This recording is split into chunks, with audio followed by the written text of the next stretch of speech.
So isn't warehousing just another job? I know you can advance anywhere with any job, but it's just a paycheck when it's all said and done.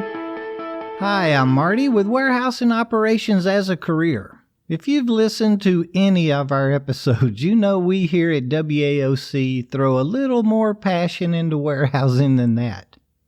Of course, a warehouse job can be, and for many people it is just a paycheck. And there's absolutely nothing wrong with looking at it that way.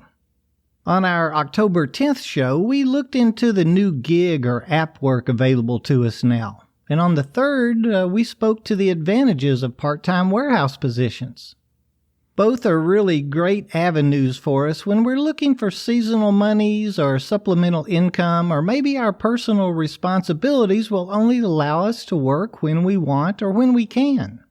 Again, I feel there's a position that'll fit everyone's needs in our industry.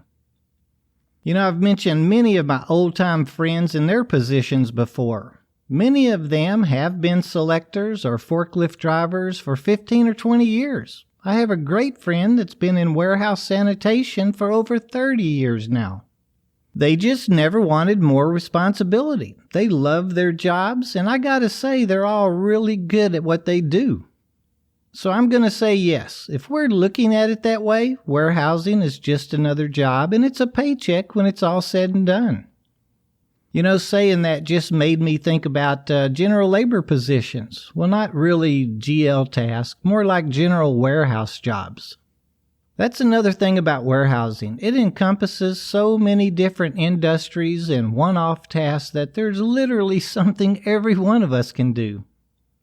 So I went online and looked at all the different open positions out there in warehousing, and I found a ton of open jobs.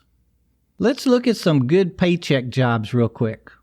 Now, when I say paycheck jobs, I'm not saying there's no advancement opportunities with them. We're just going to talk about the task itself. Here's a good ad. 50 people are needed for packing candy and nuts. I'd assume these would be shipping for the holiday season that's coming up. It states, no experience needed, must be able to stand for long periods of time and work in a cool environment. Although this is a 12-week project, permanent employees may be hired on full-time. I saw another ad for the storage and selection of phone/computer parts. Pretty much the same qualifications. Applicant needs to be comfortable with standing for an 8-hour shift and be able to lift up to 20 pounds throughout the shift. They called this position picker and shipping. Here's one that sounded pretty good. It was titled a packer position. You'd be packing paper and plastic cups that came off a production line, checking quality or controlling quality coming off the line and placing the sleeved product into the shipping boxes. This was one at a production facility that also stored and distributed the products. A pretty big outfit.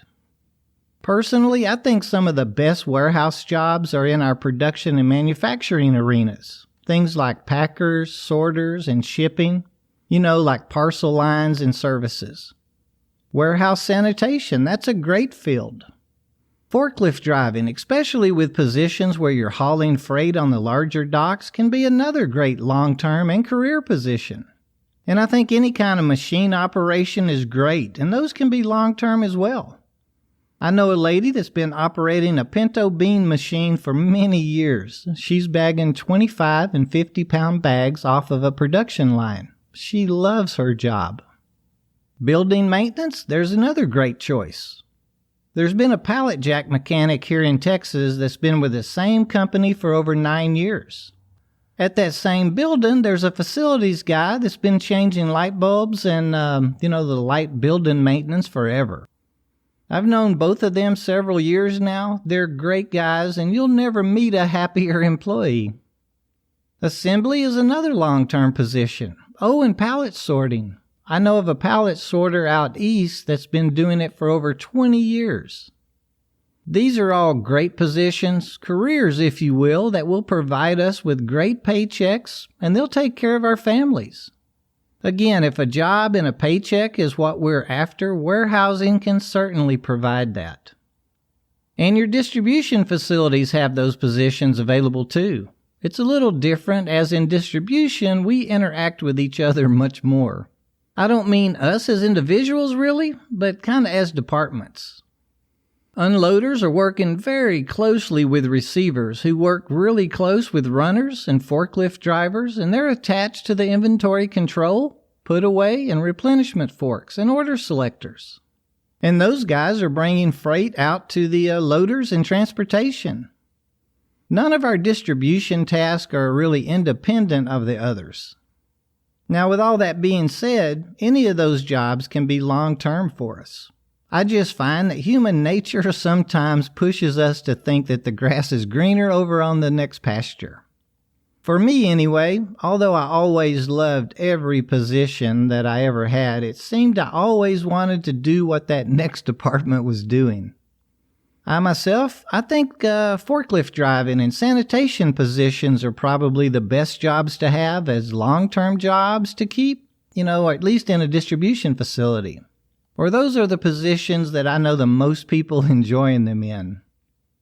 So yes, warehousing can be just a job, some great jobs actually. But no, I wouldn't call them just a paycheck though. We stuck with them because we loved the work, enjoyed the team and the company. I'd like to call those jobs our careers. I like to think of jobs as something to pay our bills with, and careers as what we enjoy, something that pays for our life, our families, and our homes.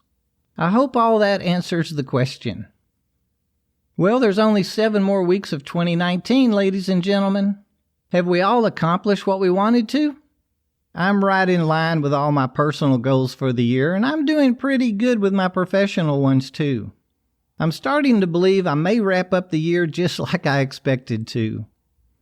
One of my opportunities this year was I got a little overzealous in my goals. I think that's something all of us planners do. But that's okay. We can always adjust as we go. Remember, although we've written down our goals and hopefully have someone helping us hold ourselves accountable to them, we can always change things up as needed. So what about journaling? Have you gotten on board with recording the events of the day yet? Are you doing a little planning for tomorrow or for next week? Maybe the next month, quarter, or year? See how I slid some planning in there? Seriously though, and honestly, if you want to earn more money, journaling will get you there. I dare you to give it a try. Mello.com has a great article for beginners, and I'll put it in today's show notes. I've used the Franklin Daytimers before. They're really great. That's the method I started with, actually. I'm using Michael Hyatt's full focus planner right now. It's a little complex, but maybe something you'd like to look into once you develop the habit. Speaking of habits, how are we doing with our self-education this year? This is one area I feel I got out front of in 2019. I wanted to learn much more about safety, particularly in the light industrial field, and I'm feeling good about that goal. There's so much free info out there about our fields. I hope we are all taking advantage of it. So 2020, what's up? To be truthful, I haven't sat down and put anything to paper yet. I need to set aside some time in a quiet place and get busy though. I haven't given next year's goals much thought even. I hope each of you are ahead of me there. Share some of your ideas with me. Send some thoughts to host@warehouseandoperationsasAcareer.com. Maybe that'll get me started. Over the next few weeks, maybe we can get a discussion on goals and planning started on Facebook and Twitter.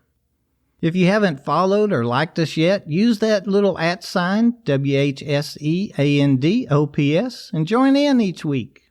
I learned something about Chet pallets this week from the Warehouse Equipment Operators community on Facebook. Join that group to learn a little about the differences between Pico and Chet pallets. Chad, one of the members there, explained his thoughts very well, almost changed my personal opinion.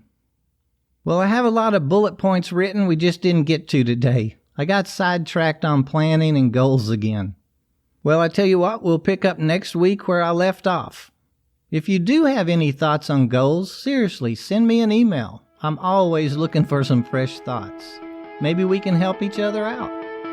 Well, until next week, be productive, prosperous, and above all, be safe out there.